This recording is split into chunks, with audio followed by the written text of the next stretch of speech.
kita harus pertaruhkan akidah kita, pertaruhkan harga diri, pertaruhkan hati juga. Nangis, jerit, kita tangis, kita berontak sebenarnya. Tapi kan kita mau bagaimana lagi?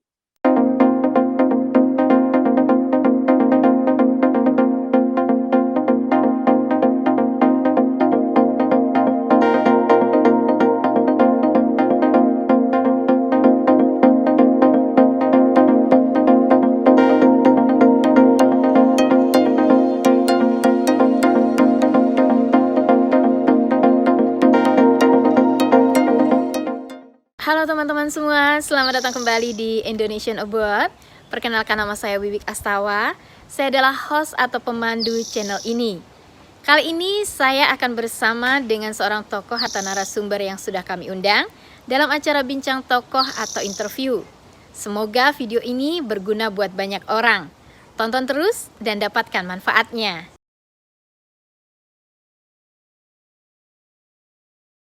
Juga di sana ya Mbak ya, yang tidak bisa diprediksi ya, betul. Terus kalau kita ingin keluar negeri, kita harus siap dengan resiko dan konsekuensinya. Misal ditinggal suami ninggal, ibu ninggal, kita harus siap semua, kita harus siapkan hati. Ya. Jadi selama saya jadi pembantu itu, saya juga nggak bisa melihat terakhir ibu saya almarhum dan suami saya juga saya nggak bisa lihat. Jadi itu sedihnya di situ. Sakit banget itu, sakit banget itu, Mbak. Jadi resikonya itu nggak bisa lihat waktu terakhir mereka gimana.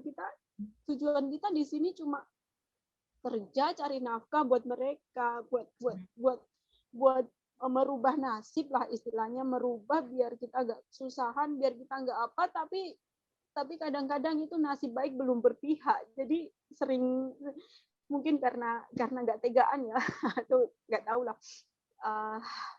sering kena tipu gitu ada. Jadi maaf, jadi agak curhat dikit. Jadi buat teman-teman semua, kita yang namanya uang itu harus hati-hati banget, jangan gampang percaya. Ini pengalaman saya pribadi, udah ketipu sekian juta lah, sekian puluh juta kerja di sini itu ibaratnya buat ngasih makan orang lain, bukan buat ngasih makan keluarga kita, itu bukan. Jadi kita di sini kerja rodi, bayar bank, yang nikmati orang lain. Aduh, capeknya miris ya Mbak ya, benar. Iya, miris. Jadi nggak ada yang tahu. Kadang kita mau ngomong ke keluarga, keluarga banyak yang nggak tahu keadaan kita di sini sebenarnya. Keluarga yang tahu juga kita di luar negeri itu enak, nyaman. Mereka nggak tahu. Kadang kita nggak berani jujur tentang keadaan kita di sini. Bagaimana kepada orang rumah itu kita nggak berani jujur. Pengecutnya itu di situ. Jadi orang rumah itu taunya kita kerja dapat duit gitu aja. Jadi mereka nggak tahu bagaimana keadaan kita, bagaimana hidup kita itu, mereka nggak tahu, banyak yang nggak tahunya. Kita nggak mau mereka khawatir juga.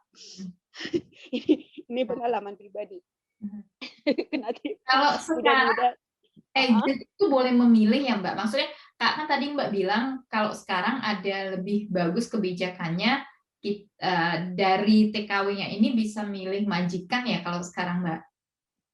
Sekarang iya, sekarang kalau kita tergantung pengalaman kita juga, berapa lama di sini dan kita punya kepandaian apa, keahlian apa, kita bisa milih majikan sesuai yang kita inginkan. Misal kita mau jaga bayi, mau gaji sekian, kita bilang ke agent, saya mau jaga bayi, saya mau gaji sekian ribu, gitu, mau libur tiap minggu. Terus apa aja kita bisa bikin persyaratan ke agent, nanti agent bantu nyari majikan buat kita. Itu kalau kita punya experience tentunya. Kalau kita baru dari Indonesia ya sama aja, nggak bisa milih. Ya, betul. Kalau di sini udah pengalaman, mungkin bisa milih itu. Kalau misalnya ada masalah Mbak, misalnya ada masalah dengan majikan, itu peranannya agent gimana, membantu atau bagaimana? Kalau agent kebanyakan memihak pada majikan, tapi pemerintahan Hong Kong di sini super, Mbak. Jadi labor departemen Hong Kongnya, pemerintahan Hong Kong itu negakin hukumnya itu benar-benar. Jadi kita salah, ya kita salah, kita benar, ya kita benar. Mereka bantu kita itu ibaratnya 100%. Kita salah ya emang salah, kita benar ya benar gitu. Tapi kalau agent itu ibaratnya gimana ya, dari samping aja dukung gitu, sebagai perantara aja. Kalau agent nggak ngerespon pengaduan kita bisa lapor langsung ke labor departemen. Jadi hak-hak kita itu di sini dilindungi benar. Dilindungi, yang lindungi itu pemerintah Hong Kong sendiri tentunya ya. Bagus, pokoknya sistem perlindungan hukumnya di sini itu bagus, super di Hong Kong itu, Mbak. Super. Walaupun imigran ya, walaupun Mbak imigran, Ya, tetap walaupun hukumnya sama ya. Ya sama, kita dapat hak-hak kita sebagai imigran harus bagaimana, asal kita tidak melanggar peraturan aja. Betul. Kalau melanggar peraturan, hukumnya juga ketat. Jadi adil di sinilah. Salah ya salah, benar ya benar gitu aja, seperti pengetahuan saya itu. Nah Mbak, waktu Mbak pertama kali datang ke Hong Kong nih, sendiri ya Mbak ya? Iya, sendiri. Terus kita datang ke sini itu sendiri, nggak ada temen, nggak ada saudara, itu sendiri. Jadi dari rumah ninggalin mereka sendiri, ke sininya itu berlinang air mata. Iya, betul berat banget ya Mbak ya.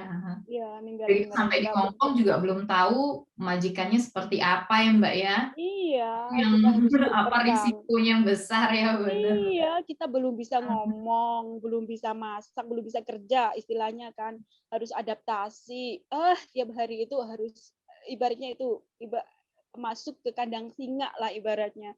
Mati hidup mati kita nggak tahu. Jadi kita jalanin aja, hari-hari jalanin tugas kita apa aja gitu. Pokoknya istilahnya ya gitu, berat. Iya, risikonya besar ya Mbak ya soalnya. Jadi yang selama ini orang lihat kalau kerja di luar negeri enak atau menghasilkan uang banyak, memang ada sebagian seperti itu Mbak ya. Tapi yang pertama kali yang memang risikonya tinggi karena kita nggak bisa milih majikan, nggak tahu gitu ya. Kalau yang gaji gede itu kan memang gajinya gede, asal itu nggak kena tipu, istilahnya gitu. Yang satu itu nggak kena tipu, kita gajinya gede. Iya. Kalau kita dapat libur kan seminggu sekali. Jadi di sini itu kita libur itu kita manfaatkan buat refreshing, buat ngecharge tenaga kita. Jadi sebisa mungkin bahagia gitu, kita posting di Facebook, kita foto-foto. Yang penting kita menghilangkan penat gitu aja. Mereka nggak tahu seberapa lelah kita dalam waktu seminggu itu, mereka nggak tahu. Yang tahu kan postingan kita di Facebook aja. Capeknya kita nggak tahu. Tekanan batinnya mereka nggak tahu. Jadi taunya ya uang gede, gaji gede, uang banyak, gitu aja. Itu dalam sehari berapa jam kerjanya, Mbak? Dalam sehari kebanyakan rata-rata itu kita kerja 15 jam, 14 jam. Tapi kalau siang kerjaan udah selesai sih ada. Jadi Mbak ini ngurusin orang tua atau anak atau ngurusin rumah tangga Mbak di majikannya? Saya di majikan ini ngurusin tuan dan nyonya sama. Kami ucapkan banyak terima kasih kepada tokoh atau narasumber yang sudah bersedia hadir dan berbagi informasi dan pengalaman. Semoga video ini berguna buat banyak orang. Jangan lupa untuk klik like dan subscribe. Sampai jumpa di video-video kami berikutnya. Tonton terus dan dapatkan manfaatnya.